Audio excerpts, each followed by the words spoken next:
the whole of me forms. That me, the one slicked in the amber of Greek philosophy, is art ball, and acting on its own.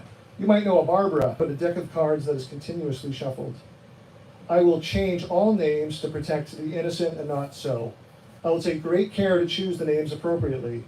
As astounding and beyond belief the goings on are on to be detailed are, the names will be the only fictions.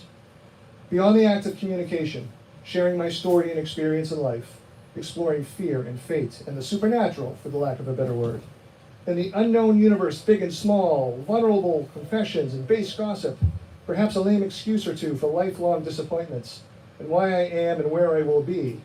The purpose is hope. Hope that one reader or 1,001 readers might empathize with the why behind the poor decisions I made, make, and most certainly will make.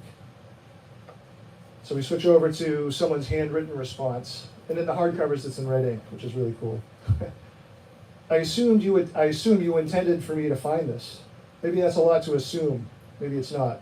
I mean, you left it on your cluttered desk with a literal yellow bow tied around the manuscript. Holy shit. I bet I'll have a lot to say about this book based on the opening chapter. Art Barbara. Jesus, dude. I promise my commentary will be as honest as you are claiming to be. That sentence by itself makes it sound like I am already accusing you of lying. I don't mean to. We've had our ups and downs, but I've always considered you to be one of my dearest, oldest friends, and I hope you feel similarly. Frankly, I'm a little scared to read more, to find out what you really think of me. I mean, based on the title, I don't think it's vanity to assume I'll play a large role in this memoir. Memory is a fucked up thing, especially as time passes, stretches and yawns. Your comparison to time as a shuffled deck of cards comes close to the truth, or a truth. I think time is better represented as a house of cards, an unimaginably large castle of cards, one in which rooms and entire wings collapse and are endlessly rebuilt. Those collapsed rooms and wings hold memories, both personal and collective. That card house is forever haunted by the lost memories and by the ones that are retained but changed. Sorry, I know this is your book, not mine. I'll attempt to keep my comments solely to after each chapter. I will read and comment as I go without skipping ahead. I can't promise that I won't mark stuff up within the manuscript, though. As you know, I've always been a bit impulsive. Looking forward to reading what name you'll give me, Mr. Art Barbara. All right. Thank you.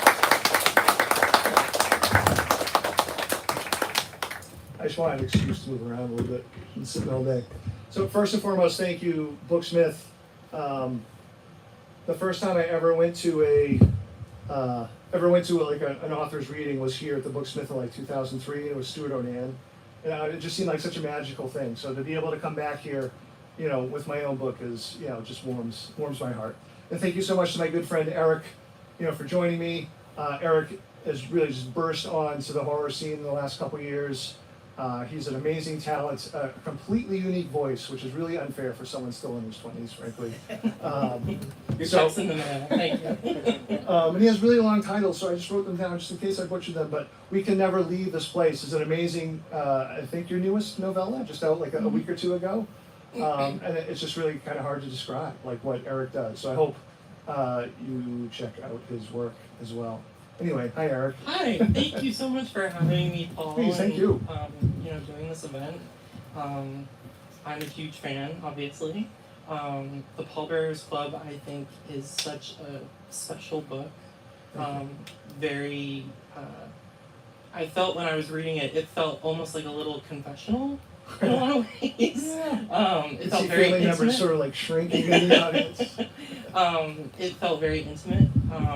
So my curiosity, where did this idea sort of originate? Where did the Pallbearers Club, how did it take form, and Sure. and what was the genesis of this book?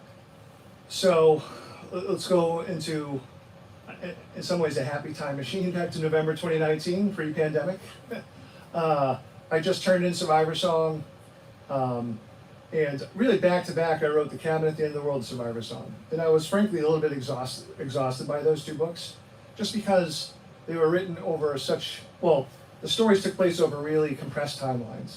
And both books really engaged with Terrible Now directly. And I don't know, I needed a breather, so I was planning on taking a few months off. I was off book deal, so I was like, well, we'll see what I come up with.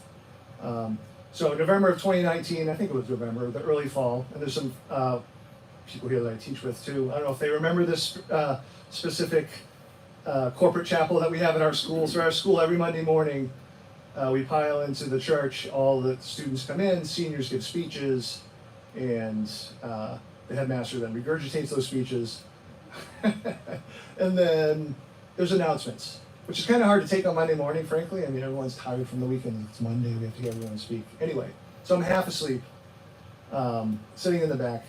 And this really sweet kid, as a senior, is the type of kid who's an introvert, wasn't a very big personality, but he got up there and he made an announcement in front of the whole school. He said, hey, I'm up here because I'm starting the Pallbearers Club. And I instantly sat up and said, what? And he described it as it's sort of described in the book. He's like, oh, we're going to volunteer at local funeral homes to serve elderly and homeless that don't have any or very many living relatives. And, as a professional teacher adult, it's like, wow, that's a really sweet community service thing to do. But as the horror writer, I was like, oh man, I got to use that somehow, right? So I was like, instantly, I keep a little notebook with me. I wrote that down. I was like, I have to use this. So now I was excited. Okay, this is my next book. I don't know what it is, but I have a title. And my way in was to think about the student who went up in front of the whole school. A very brave act. I thought of myself as a high schooler. There's no way I never would have done that. So instantly, I'm going to tell the high school version of me is going up there to do that. And that really appealed to me. It's like, okay, so now this is going to allow me to go back to the late 80s and tell a story not over like a day or a few hours, but over decades. And I just let that sort of simmer for a little while. Like I tried writing a screenplay for a short story, but just let the Pallbearers Club sort of roll around. Because it took me to find I needed what was going to be the horror elements. And, then eventually I stumbled across Mercy Brown, which I don't know how much of a spoiler that is, but once I found her story, those three things added together sort of became the book. Were you familiar with Mercy Brown prior to writing this? No, how was I not? I don't understand how I didn't know. A lifelong New Englander didn't know about this woman who in 1892 was exhumed because the locals thought she might be a vampire, and her heart was extracted, burnt, and they had her sibling drink the slurry of burnt ashes to cure him of tuberculosis or consumption. There's articles, and then you can look online, articles in the Providence Journal about the journal's these barbarous rural fools with their superstitions. So it's like, wow, what an amazing story. I don't know how I hadn't heard of it. I mean, plenty of people have. And I think especially the last decade, her stories become a little bit more known / popular. People visit her grave and leave stuff, which is kind of weird. I don't know. What are you trying to invite in your life when you're leaving something on her grave? I don't know. Yeah. We've talked before about our preference when it comes to kind of bleak, desolate horror and how we kind of gravitate towards that. This book seems to be a little bit of both in that there's some bleakness, but there's also some tenderness to it. And I'm just wondering, what kind of horror resonates with you on a personal level? And when crafting this book, did you kind of find yourself veering away from I want to make this just as dark as possible and lace, because there is humor throughout. Yeah.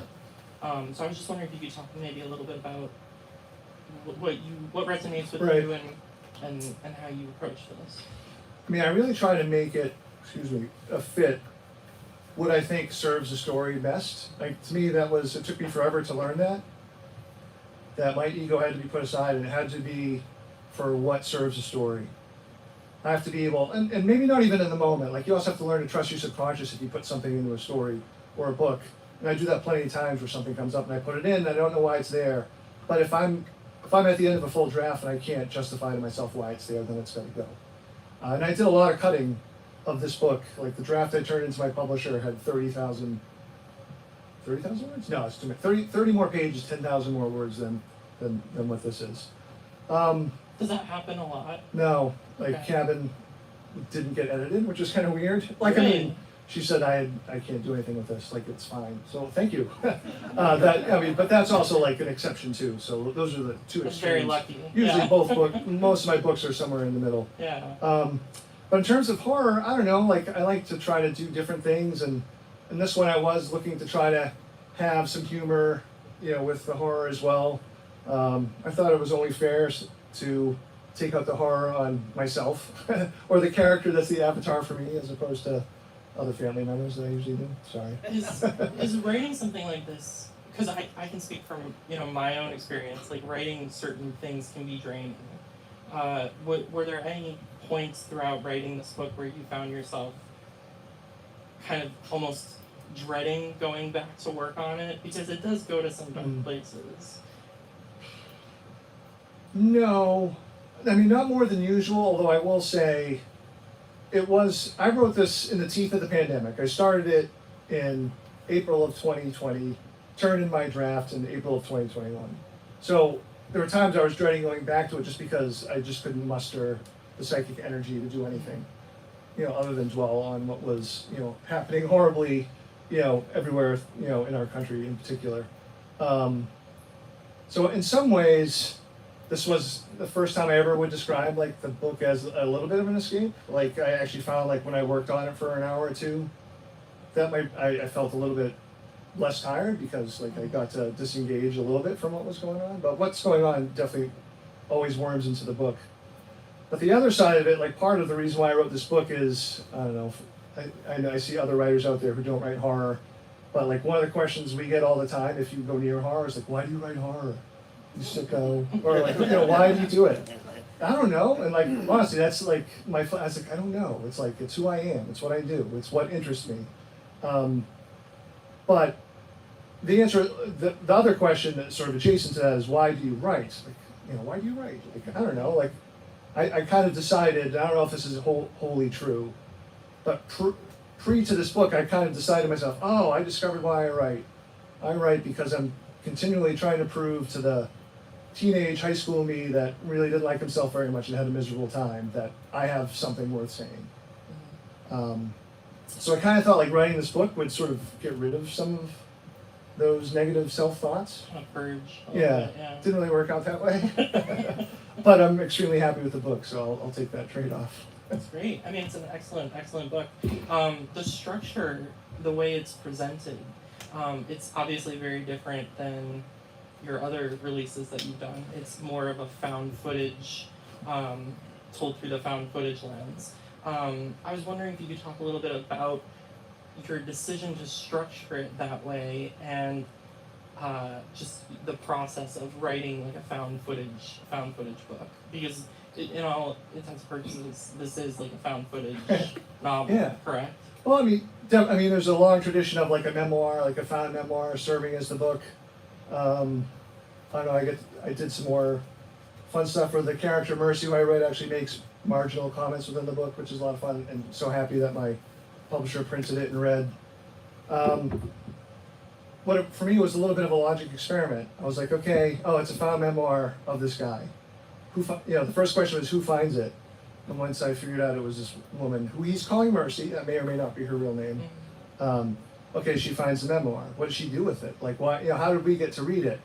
So, given Mercy gets to be a little bit of like 5%, 10%, I don't know, 25% of my id/ego.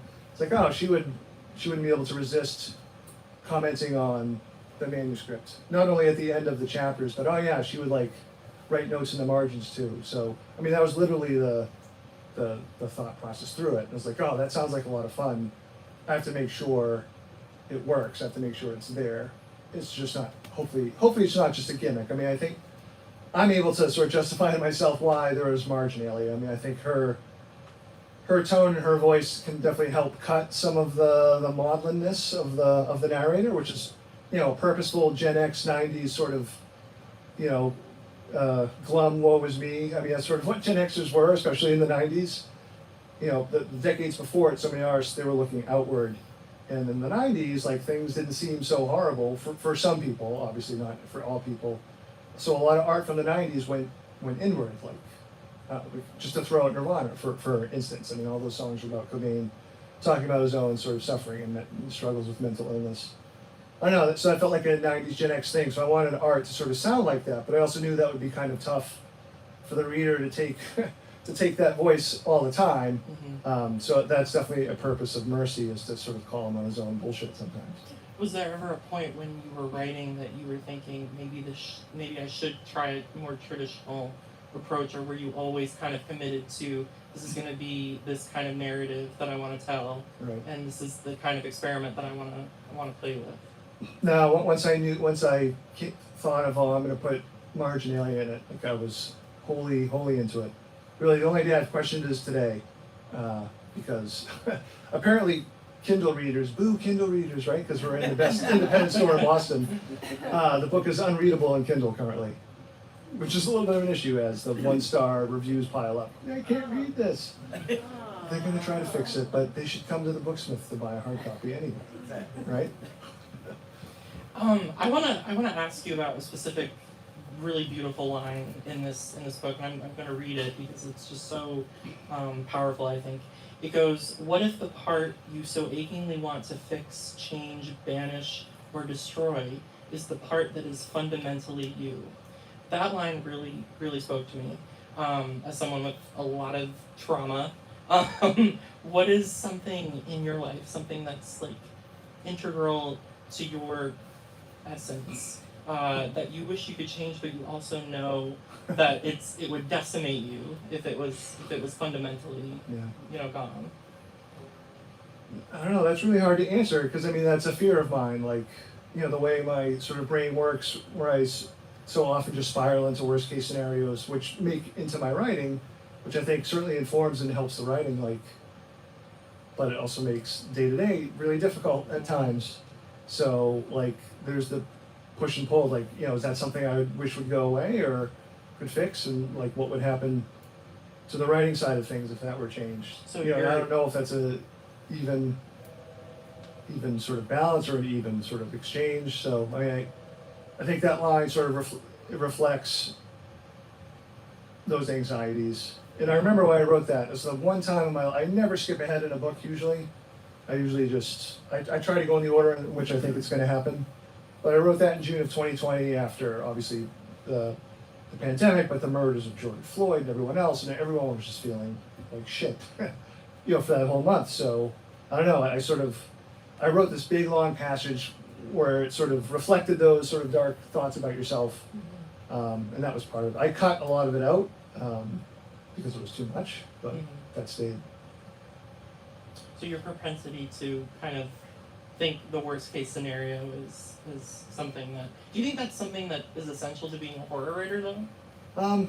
Maybe, yeah, I'm not sure. I mean, I think that could be the case, but I don't know. I mean, yeah, I wish I knew. Right, yeah. So I know you're a devoted follower of music, especially punk, indie rock, and it figures really heavily in this book. I was wondering if you could talk a little bit about your relationship with music and how it informs your writing, and if your writing informs your music taste, like your relationship with just music in general. I think for most people, like maybe the most you're really engaged with music is probably like in high school / college, and there's some of us that continues for the rest of your life, but I would say a lot of people don't feel as strongly about music as they did when they were first exposed to it or first became, or identified themselves with a certain sort of musical taste. So I don't know, when I was a teenager, again, like came home, didn't really hang out with other people a lot. I would just come home, lay on the floor, and take my parents' stereo big wooden speakers and tent them, and I would lay on the floor with the speakers tented over my head. And I went through like a lot of different phases of music, starting with like Def Leppard, Scorpions, to like a classic rock phase, to like Living Colour, and then when I went off to college was really when I discovered the punk indie scene. Because then also sort of I went to college in '89, and really everything exploded in terms of the broader popular culture with Nirvana in 90, 91? I think that's around. But I was into Husker Du before that. So for me, music was always like, I don't talk about reading as an escape. For me, music has always been my escape. And I feel like I listen to music in such a childish way. I can't believe I'm going to admit this, but like when I was a kid, I would always imagine myself as Joe Elliott of Def Leppard, or the guitar player for the Scorpions, or whoever.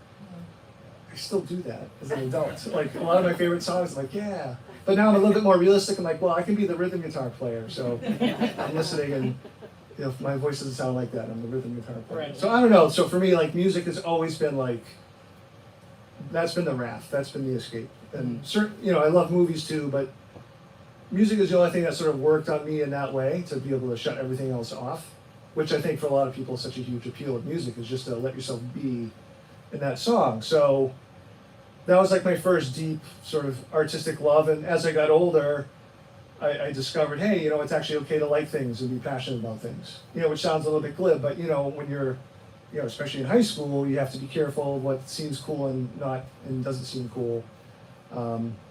So I really got into Hushkadoo in my 20s. I was like, man, I want to try this. Like, even if it doesn't come to anything, this just makes me feel like such a good way. Like, I want to try doing this. So, like the latter half of the 90s, I was messing around with songwriting, playing guitar, and that was when I also started writing short stories too. But I found out I was a better writer than musician, unfortunately. So has always I stuck with writing. To like pursue something with music, or yeah, but again, this is gonna sound totally lame, but like one of the big hurdles was like I was so disappointed to find out you just couldn't take a guitar and plug it into the amp. Like you needed pedals and all this other stuff to sound good. Yeah. And it's like I'm not a gearhead. Like I don't understand mechanical things. I can teach math, shoot the basketball, and now write horror novels. That's it. That's my skill set. I can't fix things. I can't build things. So, I never got the courage to like start a band. I never thought I was good enough at the guitar either. But I did have a friend who was a drummer, and we recorded some stuff. But that's about as serious as it got.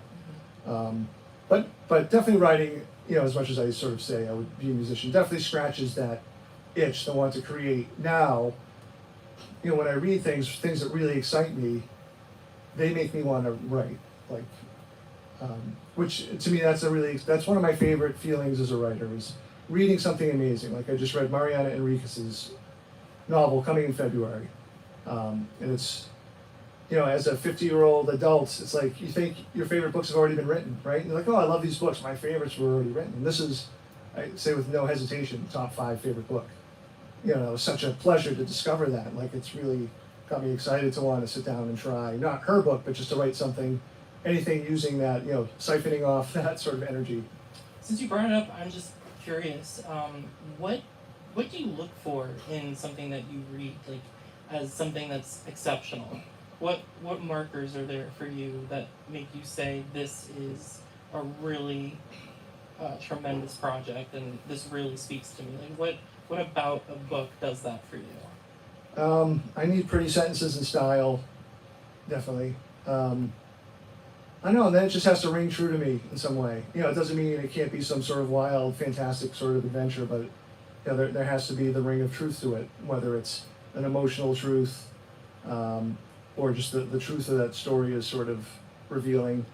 To go back to horror, I know some people in here have heard me blab about this before, but what I love about horror is I think all art aims to reveal some sort of truth, the truth of that story. Like, I can't tell you what the truth of that story was. Like, I know what the truth of this book is.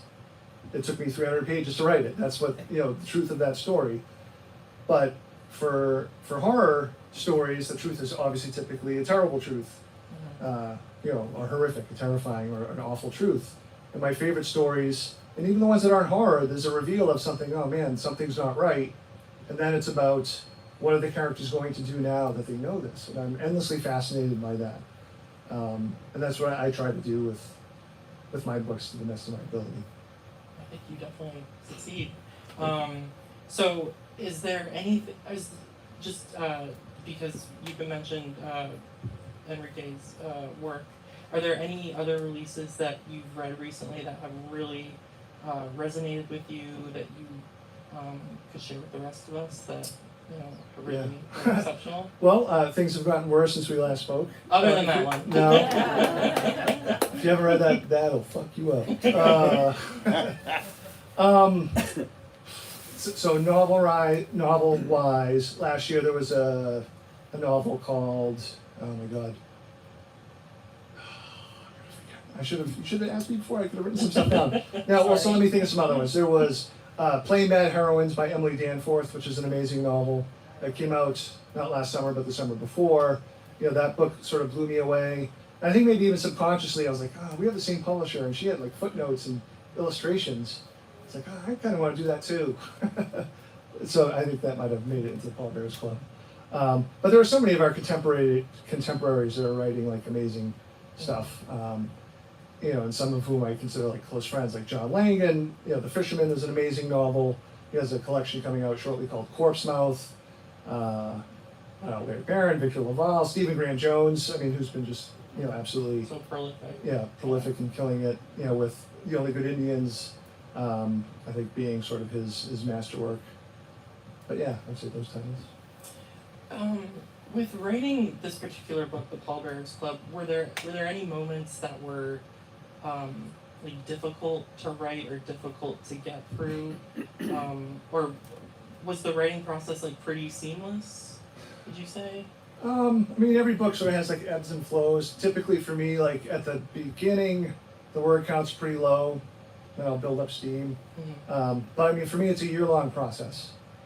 And I hope it always stays like that, because for me, like living in the book, and for a lot of people, that's not even a long time, but like, publishing expects you just to churn them out. Like, I know so many writers who in order to write full time, will have to write multiple books per year. And I just can't imagine doing that. Even if I had the time, I would much rather prefer, like, I got to sit with this book for, more than I'd say more like a year and a half. And that's, hopefully it feels lived in, because it was. Like, even when I'm not working on it, I'm not ignoring people when they're talking to me, but if I'm driving, if I'm sitting in another boring assembly at school, or if I'm in line, or if I'm taking a walk with my dog, I'm in the book. It's a year, like I'm always in it. And the exciting parts to me are how those unexpected chunks, I won't even say of my life, but like of my experience go into the book. Because most of the time I start off with a general sense of this is what it's going to be. I might even write like a loose plot outline. But the joy of the writing for me are those unexpected things that make it into the book, that seem like these weird serendipitous things, but it's not like serendipity, and it's not like a gift from the writer God. It's this is you working and being open and listening to your subconscious. And I think the only good writing advice that's worth giving, I'm going to steal from Kelly Link, and she might not even be the originator, but she says you have to treat your subconscious like a dog. Means it like in a good way. Like, so if you're a pet, if your dog comes to you with a toy and you're like, not now, I don't want to play, the dog's going to stop bringing you things. In your subconscious, I found this to be true, is just like that. Like, if it brings you an idea, like, you can't just be like, no, then it's going to stop bringing you stuff. No, it's not to say you can't like bring you can't play with every idea if it's a terrible one, but Right. But at least sort of acknowledge it, maybe turn around, look at it a little bit, and then, if I'm going to use it, then it definitely goes in. I'm definitely a big believer in like protecting your creativity, like not really letting in a lot of negative, forces, so that you can create and do the best you can. Are there any things that you do specifically to kind of like shield yourself so that you can write and take on a project and not let the self-doubt get you, or the negative reviews get you? Are there any tips that you have for anybody that might be a writer out in the audience? Can I turn that on you first, and then I'll answer? Yeah. I try not to read reviews. I don't. I try to stay away from Goodreads. My boyfriend yells at me if I do look at them. As you should. Yeah. And I've been trying to like lately do like one positive thought a day about myself. So getting up and just saying one positive thing about yourself. And it doesn't have to be like profound or big in any way. But just being kind to yourself, I feel like, is really essential to creating meaningful work. I think that's great advice, and I should probably take that to heart. Sometimes for me, it's been nice to have like deadlines, like contractual deadlines, and to have like a day job where it's like I don't have, like, if I'm going to sit around and not want to write, it's not going to get done. So those outer pressures help me, actually, frankly, sometimes. And that's actually what I use to help get over the self-doubt, because that's always there. Sometimes I'll have a good day of writing and I'll feel really good, but most days it's, I beat myself up before I write, and then when I actually write, I always feel better. I actually, to try that self-actualization, I tried a new acronym in one of my notebooks. I can't remember it now. You always feel better when you write. So whatever that is, YAFB. But I already forgot it, so like, oh, that's not going to work. Yeah, I mean, I try to like find ways to release the pressure of yourself to writing something, because that's part of the self-doubt is like, I don't think this is very good, and there's ways to release pressure. I know I've told the story before, and apologies if anyone's heard it before, but when I was writing the follow-up to A Head Full of Ghosts, Disappearance at Devil's Rock, that was one of the hardest books for me writing-wise, because it just didn't feel like it was going well. I just felt like I was fighting myself the whole time. It was becoming this long, unwieldy book, and I wasn't sure where it was going. And the whole time I was in my own head like, this is not going to be as good as A Head Full of Ghosts, saying that over and over to myself. So finally I wrote my friend Stuart Anand, who's, one of the best American novelists alive, who's been like a super kind mentor and friend to me. And I wrote him this long email. I was like, this book is so hard, and I don't think it's going to be as good as A Head Full of Ghosts. And like, I'm thinking, he'll send me like an email. It's like, you're a good writer, Paul, don't worry about it, and all that stuff. He just sent me back one line, and I went, not everything you're going to write is going to be great. And, I sat back, but that was exactly what I needed to hear. I sat back, laughed really hard. And honestly, like that email sort of like helped free me to write that book. I like that. That's very honest feedback. Just jumping back into Pallbearers Club, it does, as you mentioned before, it does take place over like 3 decades, 1988 to 2017, I think, right? Yeah. So I was just wondering your process approaching a book. Most of your other fiction usually takes place in more condensed time frames, like especially Cabin at the End of the World. The process for writing a book that's so epic and so sprawling, is it different than writing a book that has a more condensed time frame? And what process was it like to write something with such a long period of time that you had to cover? Yeah. No, that was definitely a challenge, and one that I worried over quite a bit for that book, because it was different. Like with something like Survivor Song, I could go on for pages about like 4 or 5 minutes, whereas like I can't do that here. This would be a 3,000 word book. Right. So a lot of it was like fits and starts and just sort of figuring it out, and I guess trying to focus on the major events when it was like real time, but trying to write a little bit like a memoir. I mean, I'm not a memoirist. I found out those are hard to write, but I did reread a few memoirs I really enjoyed. My favorite is by Nick Flynn, who's a Boston area writer. Another Bullshit Night in Suck City, which is an amazing title. Also an amazing book too. So I would typically when I write, like I know some writers try to avoid things that are like the same as what they're doing, and I'm the opposite. I love reading things that are close to what I'm doing or adjacent to what I'm doing, just to see if there's any sparks. I reread Sarah Levine's Treasure Island with 3 exclamation points, which is one of the funniest books ever written. Because I thought this book was what I like to call like an asshole novel, like the first person asshole narrator, where the narrator is really not a very competent person, and it really sort of tests your empathy. Like William Kennedy O'Toole's Confederacy Dunce is sort of that kind of narrator. So I reread that. I reread parts of Nabokov's Pale Fire. So when I was feeling, if I was struggling with the time part of it, I would try to read something and see how someone else would do it. And just, with Art and Mercy, their character voices, I feel like were so well crafted and so distinct.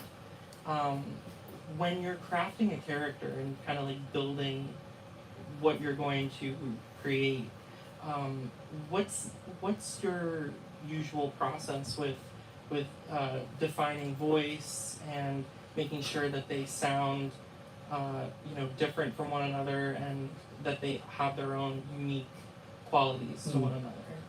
I mean, a lot of it was by feel.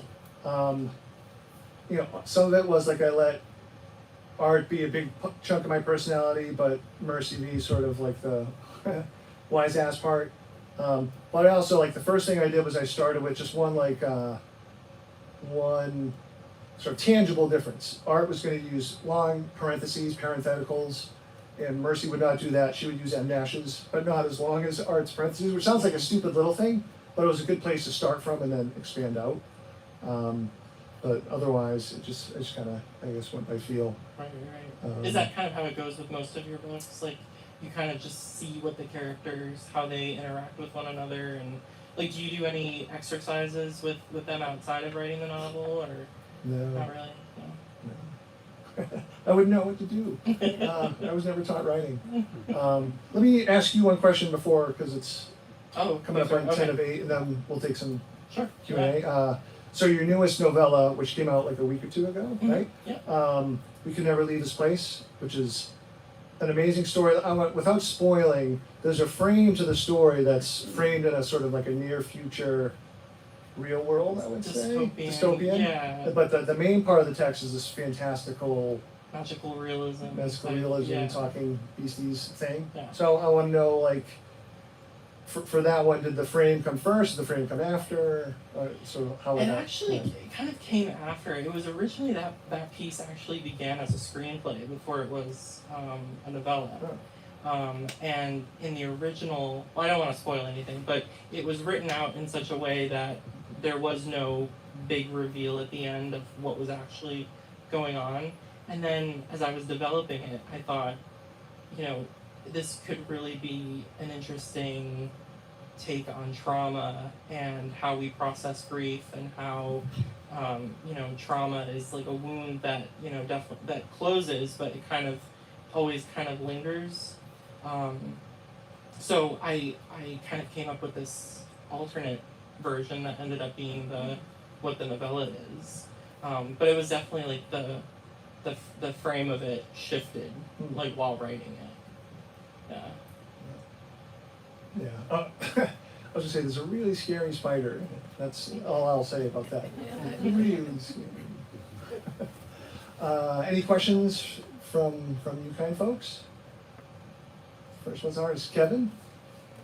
Hi. I have a question, Paul. So you had mentioned the Mercy Brown legend. I'm a big fan of the Mercy Brown legend and like the movie Vampires, which is really all over the room in those cases. I'm wondering how much of the folklore, particularly like with Mercy Brown, sort of seep its way into sort of like the narrative and the mythology of all this stuff.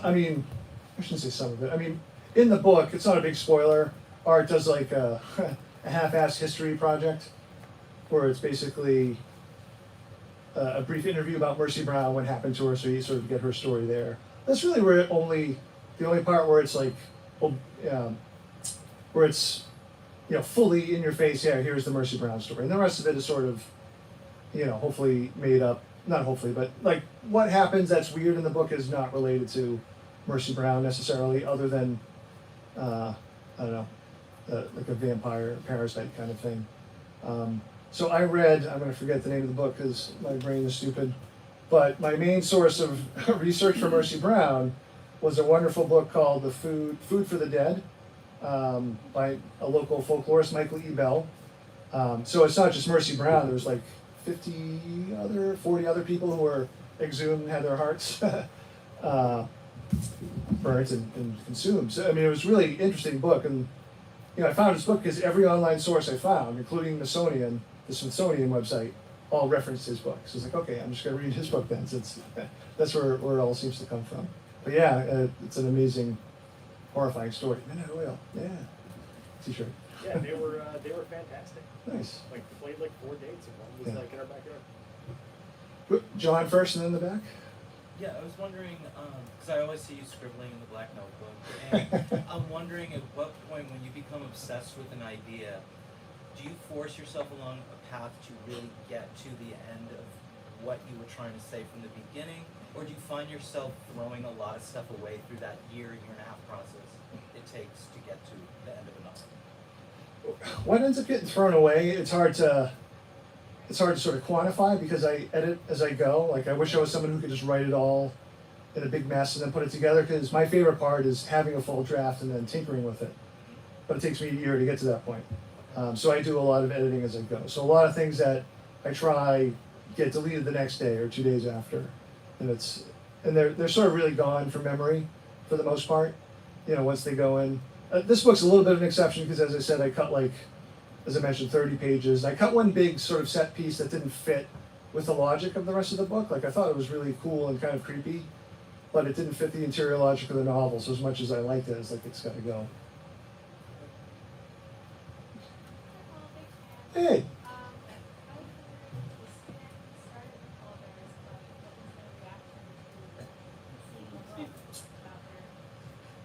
Yeah. I don't know. He graduated a while ago. I think I remember mentioning to him, hey, I think I'm going to write a book, this title. I mentioned it to his younger brother most recently, though, so hopefully word gets back to him. It's totally coincidental that I'm taking the next year off of teaching. Eric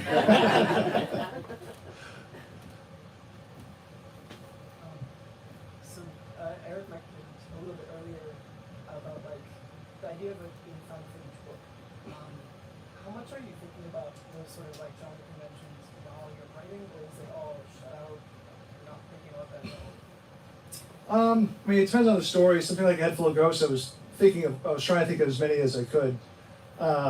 With this one, I love found footage movies, and I know this is found memoir. I really wasn't thinking about found footage movies while I was writing this book in particular. I was definitely doing so more with Head Full of Ghosts, with the footage of the reality TV show and stuff. For this one, I was really more.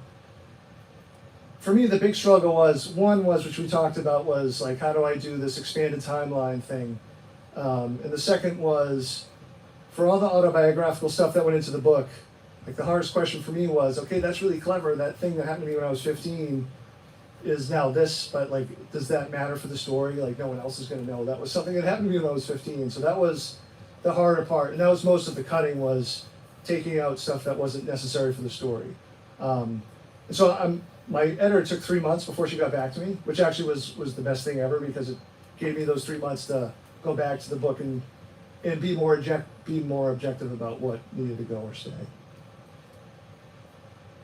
So, question for both of you. You mentioned a little while ago that for your own personal reading, you look for a really pretty sentence. For most really good writing, the prose really does become part of the character, and becomes Eugene Wolfe wouldn't be the same without his, and Right. neither would Shirley Jackson. For both of you, how deeply do you go in? Do you make? Let me rephrase that.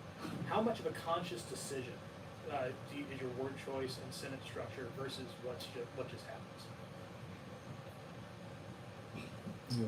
Yeah, it kind of depends on the situation, what I'm writing. At the end of the day, as I'm sure you probably will maybe agree, the goal is to just tell a story. I do like to use flowery descriptions, and word choice is very important to me, and sometimes I will go over a certain line that I don't think is really hitting, because it's important to read out what you're writing too, because it sounds different when you listen to it actually, and sometimes it just doesn't hit the ear right.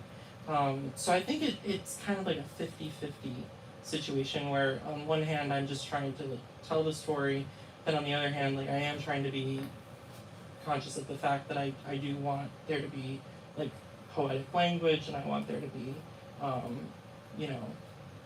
all the similes and stuff like that. So In the moments, I'm probably not concentrating on it, but definitely by the time I'm going to hand it into somebody, I definitely sort of worry over hopefully all the sentences and the word choices, through the whole book.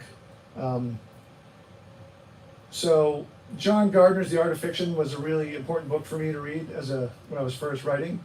At the very end of the book, he actually talks about outlining rhythm of prose, I can't explain it because I didn't really understand it, but an ABC or ABA or some sort of actually could name the rhythm of the prose. So even though I didn't fully understand it, and I know my friend Stuart uses it, and I can't use that. I just sort of I go by ear. So I mean, I think most readers like will read their stuff aloud to try to catch typos and stuff. I'll read aloud just to hear the rhythm, and I don't want it. I think this is like a harder thing to describe because I can't tell you what's the difference. But when I read aloud, I don't change things because I don't change it if it doesn't sound necessarily great read aloud, if that makes sense. Like a book doesn't have to be read aloud. Most books are going to be inside your head. So like when I read aloud, I don't read it to be like, oh, this is what an audiobook's going to sound like, or this is what it should sound like if it's written aloud.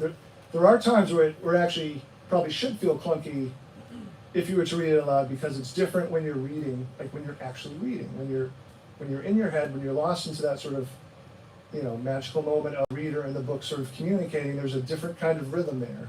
I can't explain it. I can't diagram it for you, and I'm sure a lot of the time I'm wrong. But like that's what I sort of go for.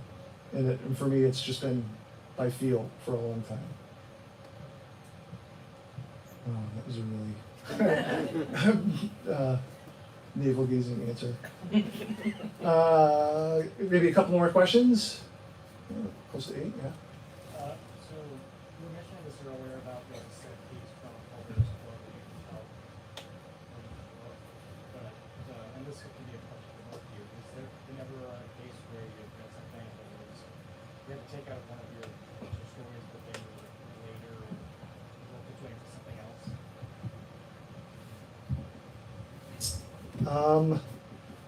Yeah, yes. I'm trying to think of exact examples, but what I've actually typically done instead is I have sometimes used short fiction and taken that, and then it ends up being a bigger piece of the novel later. So I guess I'm cheating because I'm using it twice. But that happened with A Head Full of Ghosts. I had a short story called Growing Things that I wrote in 2010.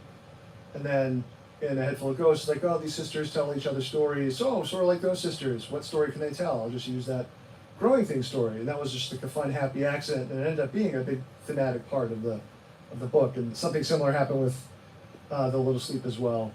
So now these days, it tends to be like, oh, I search for ways to maybe use the cut bits. I've been really lucky that I sometimes get to do like limited edition versions of my book. So I'll have those to include as extras. So that usually sort of mollifies me. Okay, I get to throw that in there. Mm-hmm. Yeah, I'll scavenge too sometimes, and if something doesn't fit in one piece, I'll see if I can maybe work it into something else. But at the end of the day, like it has to be coherent. It has to mesh with the story I'm trying to tell. So it's important not to just like insert stuff just because you have it at the ready. But there is stuff that I have that I'm like, oh, I wish I could use that for something, but I don't know where I would put it, Yeah. So. And sometimes that's okay. I mean, like, I feel like in some ways, like that thing that didn't work in the story helped you figure out what does work in the story, right? Mm-hmm. Just by virtue of existing and not working. I mean, that's sort of the life of the writer, I guess. I will say for some of the locals that know the area, the big chunk that I cut out of Pallbearers Club, use the lions at Lynch Park. Maybe one more question, and then, yes. What do you think your teenage self would say if you were here? Would you be fired up that you're a best-selling author, or would you be like, so, not a rock star? I think he would be fired up. I think he would be happy. He'd be psyched. Wow, you're 6'4". That's great. No, honestly, that's something like, there's always frustrations. And one of the things you were talking about, positive thoughts, like if I'm frustrated with something, I'll actually try to remind myself, hey, like what would the you of 5 years ago, 10 years ago, however long you want to go back, think about like this problem that you have right now. And that can help sometimes. Sure. I think, well, after I played basketball with Cole recently, I think the teenage me would be very disappointed in how I shot with him.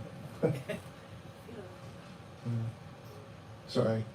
It's hard getting old, bad knees. Well, thank you everybody for coming. Both of us will be here signing books. There are Eric's books, please. Do check those out. Thank you all for coming out. Thank you, Paul. Yeah, thanks.